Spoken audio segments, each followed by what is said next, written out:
قصہ حضرت سلیمان علیہ السلام اور ملکہ بلقیس کا۔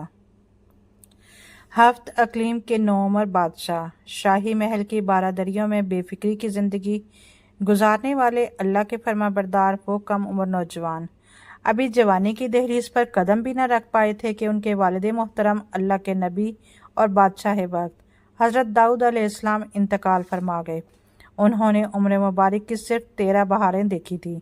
عظیم الشان سلطنت کا بوجھ ناتوا کندھوں پر آ گیا، تخت شاہی پر برجمان ہوئے تو اپنے رب کے حضور کامیابی کی دعا کرتے ہوئے عرض گزار ہوئے، اے میرے پروردگار، مجھے ایسی بادشاہت عطا فرما کہ جو میرے بعد کسی کو بھی میسر نہ ہو۔ رب العالمین نے اپنے محبوب بندے کی دعا کو شرف قبولیت بخشا اور ہفت اقلیم بنا کر دنیا کی ہر شے کو ان کا مطیع و فرما بردار بنا دیا۔ نبوت و حکمت سے سرفراز فرما کر ہوا، سمندر، پہاڑ، دریا، چرند پرند، انسان، حیوان، جنات و شیاطین، مال و دولت، نباتات و معدنیات، حتیٰ کہ جانوروں اور پرندوں کی بولیوں کا علم تک اپنے نبی کے قدموں میں ڈھیر کر دیا۔ خود اللہ تعالیٰ قرآن کریم میں فرماتا ہے کہ ہم نے تند و تیز ہوا کو سلیمان کے تابع کر دیا اور ہم نے جنات کو بھی اور دوسرے جنات شیاطین کو بھی جو زنجیروں میں جکڑے رہتے تھے ان کے ماتحت کر دیا۔ ہم نے بہت سے شیاطین کو بھی ان کے تابع کر دیا۔ ہم نے ان کے لیے تانبے کا چشمہ بہا دیا۔ دنیا میں بڑے بڑے بادشاہ گزرے لیکن حضرت سلیمان علیہ السلام جیسی بادشاہت کسی کو نصیب نہ ہوئی۔ جانوروں پرندوں کی بولیوں کا علم اللہ کے برگزیدہ بندے اور بنی اسرائیل کے نبی حضرت سلیمان علیہ السلام کے والد بھی نبی تھے۔ ارشاد باری تعالیٰ ہے، ہم نے یقیناً داؤد اور سلیمان کو علم دے رکھا ہے۔ اللہ تعالیٰ نے حضرت سلیمان کو جانوروں اور پرندوں کی بولیاں جاننے کا علم دیا تھا۔ ایک مرتبہ حضرت سلیمان جن و انس اور حیوانات کے عظیم الشان لشکر کے ساتھ کسی جگہ تشریف لے جا رہے تھے۔ لشکر عظیم چلتے چلتے ایک ایسی وادی میں پہنچا جو بے شمار چیونٹیوں کا مسکن تھی۔ چیونٹیوں کی ملکہ نے جب لشکر کو دیکھا تو کہا، اے چونٹیوں، اپنے اپنے گھروں میں گھس جاؤ، ایسا نہ ہو کہ بے خبری میں سلیمان اور ان کا لشکر تمہیں رون ڈالے۔ حضرت سلیمان علیہ السلام نے اس کی بات سنی تو مسکرا دیے اور اللہ سے دعا کی، اے میرے پروردگار، تو مجھے توفیق دے کہ میں تیری ان نعمتوں احسانات کا شکر بجا لاؤں جو تو نے مجھ پر اور میرے ماں باپ پر کیے ہیں۔ حضرت ابن عباس سے منقول ہے کہ نبی نے 4 جانوروں کو قتل کرنے سے منع فرمایا: چیونٹی، شہد کی مکھی، ہدہد اور لٹورا۔ ہدہد کو حاضر ہونے کا حکم۔ ایک مرتبہ حضرت سلیمان علیہ السلام نے سفر کے دوران ہدہد کو حاضر ہونے کا حکم دیا۔ ہدہد اس وقت موجود نہیں تھا۔ اس کے بغیر اطلاع غیر حاضر ہونے پر آپ کو غصہ آ گیا اور فرمایا، اگر ہدہد نے غیر حاضری کی معقول وجہ نہیں بتائی تو اسے سخت سزا دوں گا یا ذبح کر دوں گا۔ حضرت عبداللہ بن عباس سے سوال کیا گیا کہ تمام پرندوں میں سے صرف ہدہد کو کیوں بلایا گیا؟ آپ نے جواب دیا، حضرت سلیمان علیہ السلام نے کسی ایسی جگہ قیام فرمایا تھا جہاں پانی نہیں تھا۔ اللہ تعالیٰ نے ہدہد کو یہ خاصیت عطا فرمائی ہے کہ وہ زمین کے اندر کی چیزوں اور زمین کے اندر بہنے والے چشموں کو دیکھ لیتا ہے۔ حضرت سلیمان علیہ السلام کا مقصد یہ تھا کہ ہدہد سے معلوم کریں اس میدان میں کتنی گہرائی ہے اور پانی کہاں ہے۔ ہدہد کی نشاندہی کے بعد وہ جنات کو حکم دیتے کہ زمین کھود کر پانی نکالو۔ ہدہد زمین کے اندر کی چیزوں کو دیکھ لیتا ہے، لیکن عجیب بات یہ ہے کہ اسے زمین کے اوپر شکاری کا جال بچھایا ہوا نظر نہیں آتا، عموماً جال میں پھنس جاتا ہے۔ قوم سبا 800 سال قبل مسیح کے لگ بھگ یمن کے علاقے میں آباد تھی۔ انہوں نے اپنے پہاڑی علاقوں میں بہت سے بند تعمیر کر رکھے تھے، جن میں سب سے بڑے بند کا نام سد مارد تھا۔ انہوں نے ان بندوں سے چھوٹی چھوٹی نہریں نکال کر میدانی علاقوں کو سیراب کرنے کے لیے ایک مربوط و مؤثر نظام بھی بنا رکھا تھا، جس کی وجہ سے باغات کے سلسلے سینکڑوں میل دور تک پھیلے ہوئے تھے۔ اس زمانے میں تہذیب و تمدن کا گہوارہ تھا جس کی شان و شوکت دیکھنے سے تعلق رکھتی تھی۔ اللہ عز و جل نے انہیں نبیوں کے ذریعے متنبع فرمایا، بالآخر انہیں ان کی ناشکری اور سرکشی کی سزا دی گئی، انہیں فراہم کردہ تمام نعمتیں سلب کر لی گئیں۔ اللہ تعالیٰ کے حکم سے ان کا سب سے بڑا بند سد معرب ٹوٹ گیا، یوں ایک خوفناک سیلاب قہر خداوندی بن کر ان پر ٹوٹ پڑا، اور اس قوم کا نام و نشان ایسا مٹا کہ دنیا میں ان کی صرف داستانیں ہی باقی رہ گئیں۔ قوم سبا پر سیلاب کے عذاب کا یہ واقعہ آن حضرت صلی اللہ علیہ وآلہ وسلم کی ولادت سے تقریباً 125 سال قبل یعنی 450 عیسوی کے لگ بھگ پیش آیا۔ بند ٹوٹنے کی وجہ سے یہ علاقہ مکمل طور پر تباہ ہو گیا۔ سیلاب کے عذاب سے زندہ بچ جانے والے لوگ عراق اور عرب کے دوسرے علاقوں میں ہجرت کر گئے۔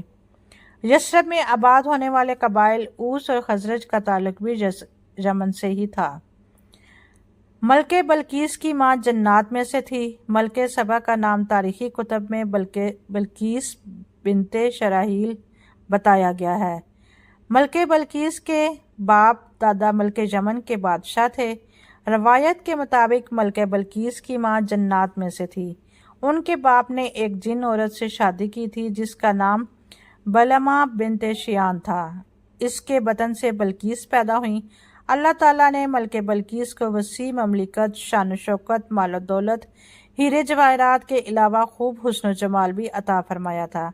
ان کی قوم سورج کی پرستش کرتی تھی۔ بعض نے لکھا مجوسی تھی جو آگ سمیت ہر روشنی کی پرستش کرتے تھے۔ حضرت سلیمان کا خط ملکہ کے محل میں۔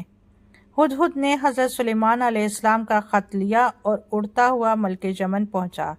محل کے اندر ملکہ کو تلاش کرتا ہوا اس کے کمرے تک جا پہنچا۔ دیکھا کہ ملکہ اس وقت آفتاب کی پوجا کر رہی ہیں۔ ہدہد خط اس کے قریب ڈال کر وہاں سے ہٹ گیا۔ ملکہ نے اپنے قریب ایک خط پڑا دیکھا تو بڑی حیران ہوئی، لیکن جب اسے کھول کر پڑھا تو بڑی متفکر ہو گئی۔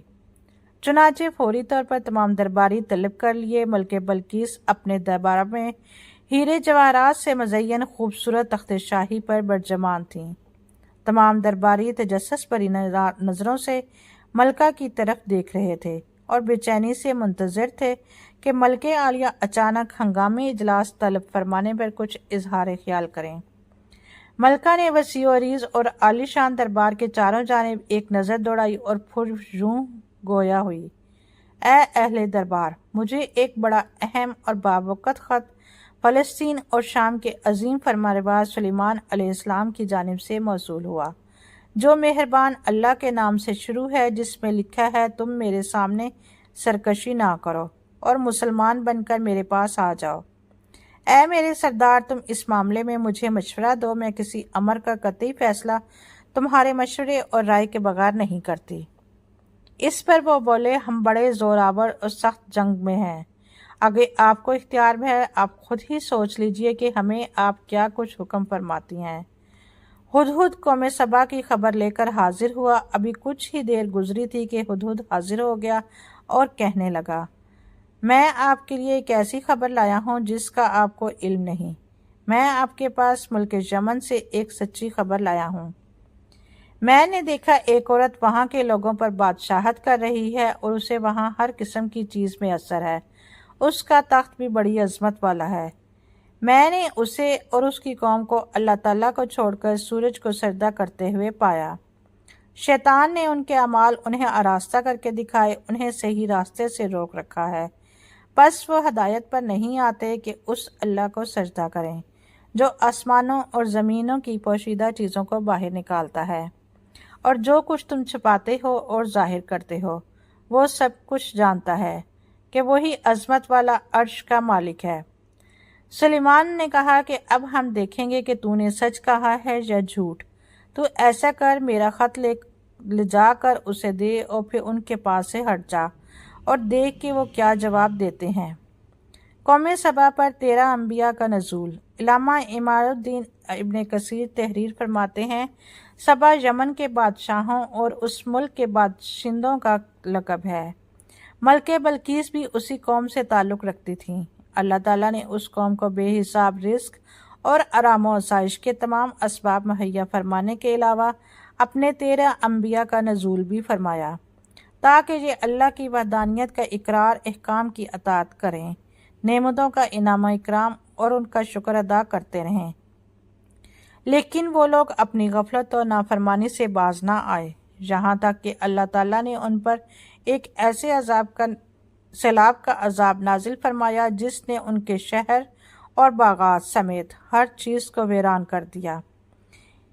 حضرت عبداللہ بن عباس سے روایت نقل فرماتے ہیں کہ ایک شخص نے رسول اللہ سے دریافت کیا کہ سبا جس کا قرآن میں ذکر ہے وہ کسی مرد یا عورت کا نام ہے یا زمین کے کسی حصے کا؟ رسول اللہ صلی اللہ علیہ وآلہ وسلم نے فرمایا یہ ایک مرد کا نام ہے جس کی اولاد میں 10 لڑکے ہوئے، جن میں سے 6 یمن میں آباد رہے اور 4 ملک شام چلے گئے۔ سبا کا اصل نام عبد شمس بندہ آفتاب یا سورج کا پرستار اور لقب سبا تھا۔ قوم سبا جنوبی عرب کی مشہور تجارت پیشہ قوم تھی جس کا دارالحکومت مارب تھا۔ پھر 115 قبل مسیح میں جنوب عرب کی دوسری مشہور قوم حمیر نے اس کی جگہ لے لی۔ عرب میں یمن، حضرموت اور افریقہ میں حبش تک کا علاقہ ان کے قبضے میں تھا۔ مشرقی افریقہ، ہندوستان، مشرق بعید اور خود عرب کی جتنی تجارت مصر و شام اور یونان و روم کے ساتھ ہوتی تھی وہ زیادہ تر اسی قوم سبا کے ہاتھوں میں تھی۔ اسی وجہ سے یہ قوم قدیم زمانے میں اپنی دولت کے لیے نہایت مشہور تھی، بلکہ یونانی مورخین تو قوم سبا کو دنیا کی سب سے زیادہ مالدار قوم کہتے تھے۔